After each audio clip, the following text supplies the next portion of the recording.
पश्चिम बंगाल चुनाव को लेकर जेएमएम की बैठक 20 दिसंबर को होनी है। 20 दिसंबर को झारखंड मुक्ति मोर्चा यानी जेएमएम बंगाल में होने वाले विधानसभा चुनाव को लेकर कोलकाता में बैठक बुलाई है और बैठक में पार्टी के मंत्री चंपाई सोरेन समेत कई नेता शामिल होंगे। तो पार्टी 30 से 35 सीटों में अपने उम्मीदवारों को उतारेगी और इसके साथ ही बैठक बेहद अहम मानी जा रही है।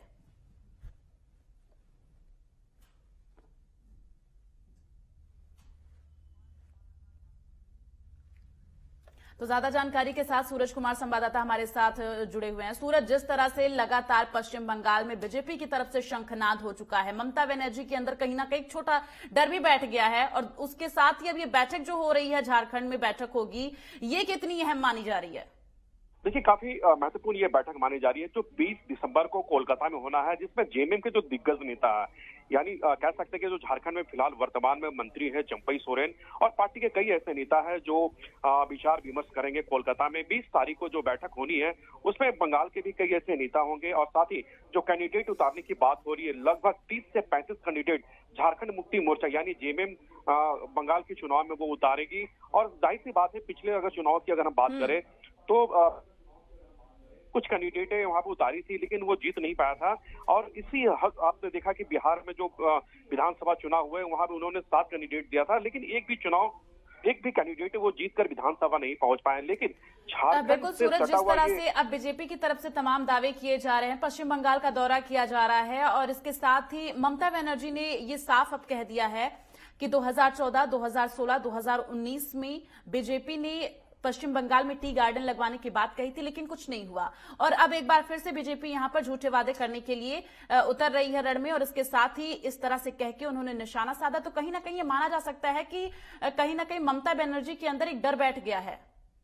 देखिए, जाहिर तौर पर बीजेपी जहां एक तरफ पूरे विधानसभा में कैंडिडेट देने की बात कर रही है और 100 से भी ज्यादा सीट वो जीतने का दावा भी कर रही है, लेकिन दूसरी तरफ अगर ममता बनर्जी की पार्टी अगर टीएमसी की अगर माने तो टीएमसी के साथ साथ जो कांग्रेस है, जो महागठबंधन का जो राग अलाप रही है, उसके साथ कहीं ना कहीं कांग्रेस भी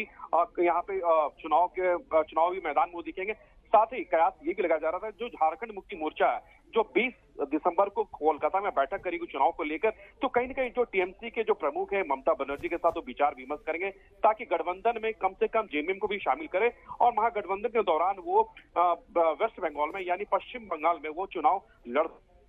पर ममता बनर्जी ने मन बना लिया कि पूरी विधानसभा सीट में वो खुद पूरी कैंडिडेट देगी, किसी के साथ गठबंधन की अभी तक बातें सामने नहीं आई है क्योंकि ये महत्वपूर्ण चुनाव माना जा रहा है। मिला के इस बार पश्चिम बंगाल में जो चुनाव होगा वो बेहद ज्यादा दिलचस्प होगा क्योंकि बीजेपी भी अब एकदम बिल्कुल टक्कर में है। दूसरी तरफ ममता बनर्जी को ये डर है कि उनके गढ़ में कहीं बीजेपी सेंध ना मार दे। सूरज, देखिए, जाहिर तौर पर आपने सही कहा साची, आपने देखा कि लगातार जिस तरह से जेपी नड्डा का दौरा देखा गया, उनके काफिले पे जो हमले हुए, इसके अलावा कैलाश विजयवर्गीय को भी चोटें लगी। इसके अलावा अभी फिलहाल अमित शाह का दौरा देखा जा रहा है जो पश्चिमी मिदनापुर काफी महत्वपूर्ण माना जाता है बंगाल के लिए, वो भी महत्वपूर्ण दौरा माना जा रहा है। जो 2 दिवसीय दौरा है अमित शाह का वो शुरू होने वाला है, जो पश्चिमी मिदनापुर के साथ साथ बीरभूम की अगर हम बात करें, जो पूर्व राष्ट्रपति जो एरिया है वो उस एरिया में भी उनका कार्यक्रम यहाँ पे देखा जा रहा है क्योंकि उस गढ़ में बीजेपी काफी पिछड़े। चलिए सूरज, तमाम जानकारी के लिए बहुत बहुत धन्यवाद। आगे भी आपसे अपडेट लेते रहेंगे क्योंकि कोलकाता में ये बैठक होनी है। देखना यह है इस बैठक में क्या कुछ निर्णय लिए जाते, क्या कुछ अहम मुद्दे होंगे जिन पर चर्चा होगी।